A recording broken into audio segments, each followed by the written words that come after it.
Hello guys, welcome back to my YouTube channel. It's me Akanksha and I'm back with a new video. So guys, as promised, I'm back with a video जिसमें मैं आपको explain करूँगी visa का पूरा process और क्या क्या documents की रिक्वायरमेंट है वो. इस वीडियो में मैं आपको पूरा बताने वाली हूँ कि कितने टाइप के वीज़ा होते हैं और क्या होता है उनका प्रोसेसिंग टाइम, क्या फ़ीस रहती है उनकी और क्या क्या डॉक्यूमेंट्स की रिक्वायरमेंट होती है फॉर वीज़ा प्रोसेसिंग. देन इस वीडियो के बाद 2 और वीडियोस आएंगी जिसमें एक वीडियो होगी फॉर वीज़ा इंटरव्यू का क्वेश्चन होगा उसमें पूरा, ठीक है. और नेक्स्ट वीडियो होगी वीज़ा इंटरव्यू जो मेरा हुआ था, उसमें मेरे से क्या क्वेश्चंस पूछे गए थे. सो गाइज, अगर हम वीज़ाज की बात करें तो वीज़ा, स्टूडेंट वीज़ा होते हैं 3 टाइप्स के. पहला होता है स्टैंडर्ड वीज़ा, सेकेंड होता है प्रायोरिटी वीज़ा, थर्ड होता है super priority visa. So standard visa का जो प्रोसेसिंग टाइम होता है वो होता है 3 weeks, that is up to 21 days, okay. और उसका जो प्राइस होता है वो होता है अबव 50,000. देन अगर हम बात करें प्रायोरिटी वीज़ा की, तो प्रायोरिटी वीज़ा का जो प्रोसेसिंग टाइम होता है 5 to 7 वर्किंग डेज, ओके. और उसकी फीस थोड़ी हायर होती है बिकॉज वो टाइम कम ले रहे हैं, तो उसकी फीस होती है मोर देन 55,000. आपका जो प्रायोरिटी वीज़ा होता है उसका जो आपका डिक्लेरेशन है वो 1 से 2 वर्किंग डेज में आ जाता है और उसकी फीस मोर देन 1 लाख होती है. अभी मैंने जो सर्विस ली थी, मैंने ली थी स्टैंडर्ड वीज़ा सर्विस बिकॉज मेरे पास बहुत टाइम था, मेरा सितंबर इनटेक था. मैंने अप्लाई कर दिया था वीज़ा के लिए in the month of June. तो मेरा जो प्रोसेस था, मेरे पास बहुत टाइम था कि वो आराम से भी होगा, तो I have a lot of time उसका टू गेट माई वीज़ा. मैंने लिया था स्टैंडर्ड सर्विस. अब जिसके पास थोड़ा कम टाइम है, जिसका इनटेक आने वाला है और अभी तक उन्होंने वीज़ा के लिए अप्लाई नहीं करा है, तो वो प्रायोरिटी और सुपर प्रायोरिटी सर्विस ले सकते हैं. बट जिनके पास अभी बहुत ज़्यादा टाइम है तो वो स्टैंडर्ड सर्विस के लिए जा सकते हैं. गाइज, मैं आपको अपना वीज़ा प्रोसेस अगर एक्सप्लेन करूँ तो मैंने आपको जैसे अभी बताया कि मैंने ली थी स्टैंडर्ड सर्विस.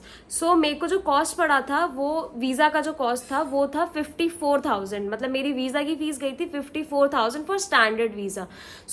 ये जो प्राइसेस है ना, जो मैंने अभी आपको बताए थे, ये फ्लक्चुएट होते हैं एज पर इनटेक्स, ठीक है. मेरा गया था 54,000 स्टैंडर्ड वीज़ा की फीस. देन मैंने जो अप्लाई करा था वीज़ा के लिए UKVI की वेबसाइट से, वो मैंने करा था 11th ऑफ जून को अप्लाई, ठीक है. उसके बाद एक ऑप्शन आता है, आपको अपना बायोमेट्रिक के लिए स्लॉट चूज करना होता है for document scanning and biometric. मैंने स्लॉट चूज किया था 20th जून का.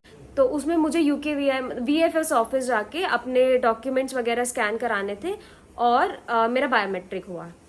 20 जून को मेरा बायोमेट्रिक हो गया. देन मेरा मेल आया था वीज़ा इंटरव्यू का. तो मेरा वीज़ा इंटरव्यू शेड्यूल हुआ था 8th ऑफ जुलाई को, ठीक है. 8th ऑफ जुलाई को मेरा इंटरव्यू हो गया. देन मेरा जो रिजल्ट आया था वीज़ा अप्रूवल का, वो मुझे आ गया था 14th ऑफ जुलाई को. गाइज, अगर मैं अपना वीज़ा का प्रोसेसिंग टाइम कैलकुलेट करूँ तो वो 20th ऑफ जून से लेकर 14th ऑफ जुलाई तक अगर मैं कैलकुलेट करूँ तो वो 24 डेज में हो गया था. और इसमें से नॉन वर्किंग डेज आपको हटाने होते हैं, तो ये उससे भी मतलब 25 डेज से पहले ही मेरा वीज़ा जो है वो आ गया था इन स्टैंडर्ड वीज़ा. कभी कभी क्या होता है कि स्टैंडर्ड सर्विस लेके भी वीज़ा 4-5 दिन में आ जाता है, और कभी कभी ये भी होता है कि प्रायोरिटी सर्विस लेके भी वीज़ा में 20 डेज 21 डेज का टाइम लग जाता है. वीज़ा का हमने डिस्कस कर लिया. अब वीज़ा के साथ ही हमें एक और चीज़ जो होती है उसके लिए भी पे करना होता है, वो भी UKVI की वेबसाइट से होता है.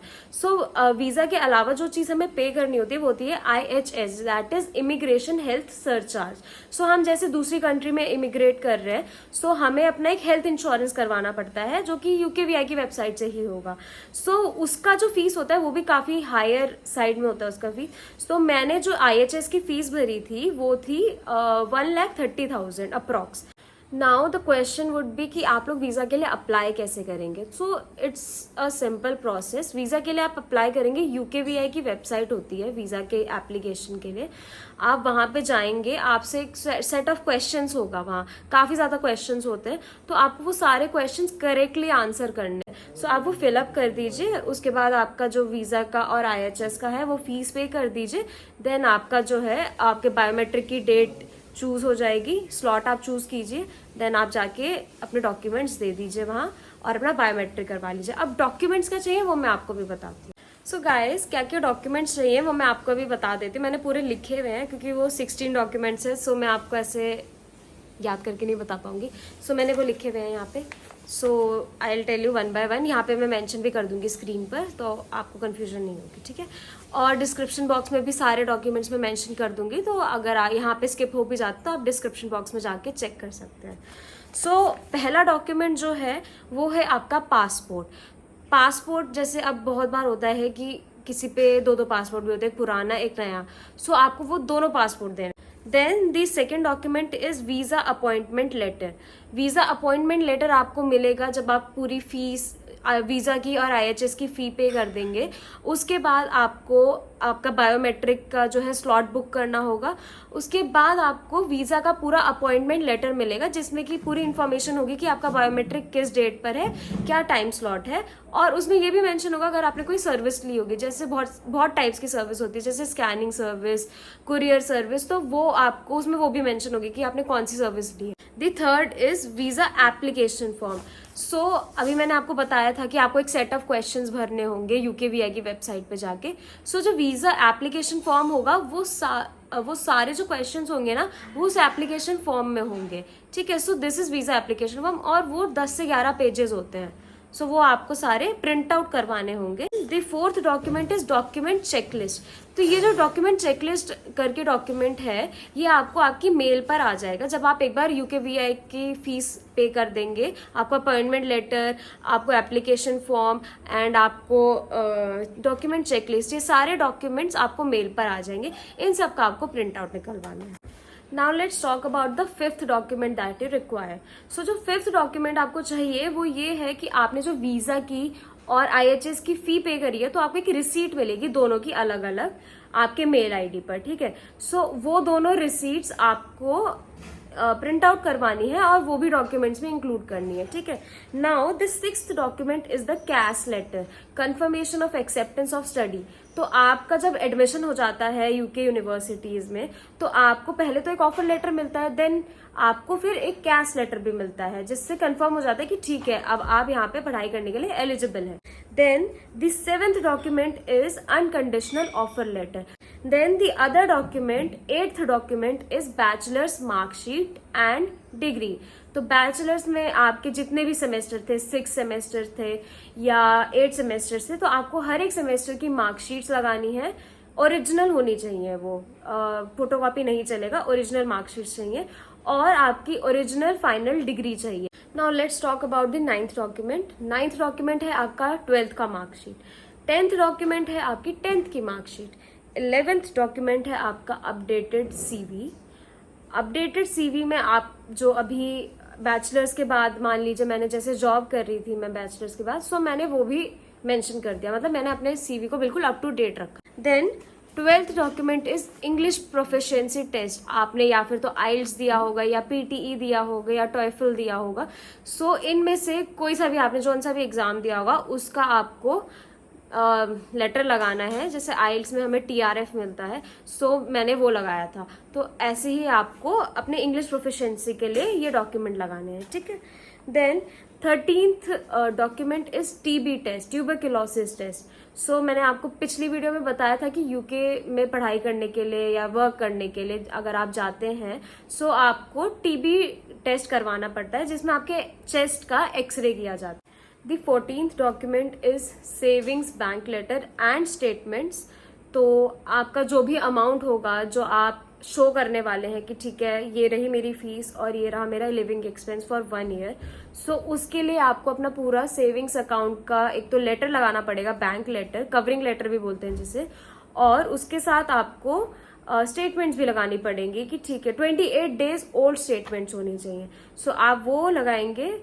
अब इन केस आपका सेविंग्स अकाउंट में नहीं है अमाउंट, आपने लोन लिया है, तो आपको लोन सैंक्शन लेटर लगाना पड़ेगा फ्रॉम द बैंक। जिस बैंक ने आपको लोन दिया है आपको उनकी तरफ से एक लोन सैंक्शन लेटर लगाना पड़ेगा, ठीक है। नाउ इन केस आपके सेविंग्स अकाउंट में कुछ अमाउंट है और बाकी आपकी FDs है, तो उसके लिए आप सेविंग्स अकाउंट का एक तो लेटर लगाएंगे और आप अपनी स्टेटमेंट्स लगाएंगे, और बाकी का जो भी पैसा FD में है उसके लिए आप FD कवरिंग लेटर लगाएंगे।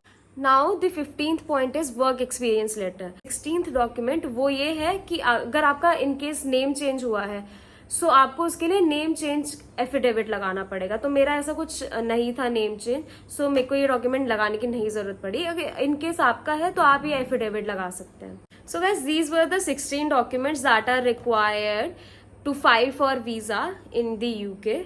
सो आप ये सारे डॉक्यूमेंट्स की एक चेकलिस्ट बना लीजिए, और अगर आप इनकेस अप्लाई कर रहे हैं वीज़ा के लिए, तो आपको ये वीडियो हेल्प कर सकती है उस चीज़ के लिए। एक और मैं आपको अपने साइट से सजेशन देना चाहूँगी। जब आप UKVI की वेबसाइट से वीज़ा के लिए अप्लाई करते हैं तो आपको ऑप्शन आता है कि आप कोई सर्विस लेना चाहते हैं या नहीं। सो आप उसमें से 2 सर्विसेज ले सकते हैं। एक तो स्कैनिंग सर्विस होती है और एक होती है कुरियर सर्विस। सो इसमें क्या होता है, आपके जो सारे डॉक्यूमेंट्स हैं ना, वो UKVI के ऑफिशियल, जब आप VFS ऑफिस में जाएंगे तो वहाँ पे जो ऑफिशियल्स बैठे होंगे वो आपका सारे डॉक्यूमेंट्स को अपने हिसाब से, मतलब प्रॉपरली वो हर एक डॉक्यूमेंट को अरेंज करते हैं, देन वो उसको स्कैन करेंगे। So that is a good service, but उसका थोड़ा कॉस्ट हाई रहता है। इतना ज़्यादा भी नहीं होता, बट थोड़ा हाई रहता है। दी सेकेंड सर्विस जो आप ले सकते हैं वो है कुरियर सर्विस, जिसमें जब आपका पासपोर्ट जो है, जो आप सबमिट करते हैं at the time of visa processing, तो जब आपका UKVI से रिजल्ट आ जाता है तो वो पासपोर्ट आपका VFS ऑफिस से डिस्पैच हो जाता है आपके घर के एड्रेस पे। सो ये दोनों सर्विसेज बहुत हेल्पफुल होती हैं, तो आप ये दोनों सर्विसेज को ऑप्ट कर सकते हैं। सो गाइज, इस वीडियो में बस इतना ही। इस वीडियो में मैंने पूरा आपको एक्सप्लेन करा कि वीज़ा का क्या प्रोसेस होता है, क्या प्रोसेसिंग टाइम होता है, कितने टाइप के वीज़ाज होते हैं और क्या क्या डॉक्यूमेंट्स की रिक्वायरमेंट रहती है वीज़ा प्रोसेसिंग के लिए। सो यही था मेरे साइड से इस वीडियो के लिए। आगे अभी मैं वीडियोज़ लाऊंगी जिसमें मैं आपको पूरा एक्सप्लेन करूंगी कि क्या वीज़ा, अगर आपका इंटरव्यू आ जाता है तो क्या क्या क्वेश्चंस आपसे पूछे जा सकते हैं और मेरे से क्या क्वेश्चंस पूछेगा। Guys, that was all for this video from my side. आपको अगर इन्फॉर्मेटिव लगा मेरा कंटेंट तो आप मुझे सब्सक्राइब कीजिए एंड बने रहिए चैनल पर। बाय।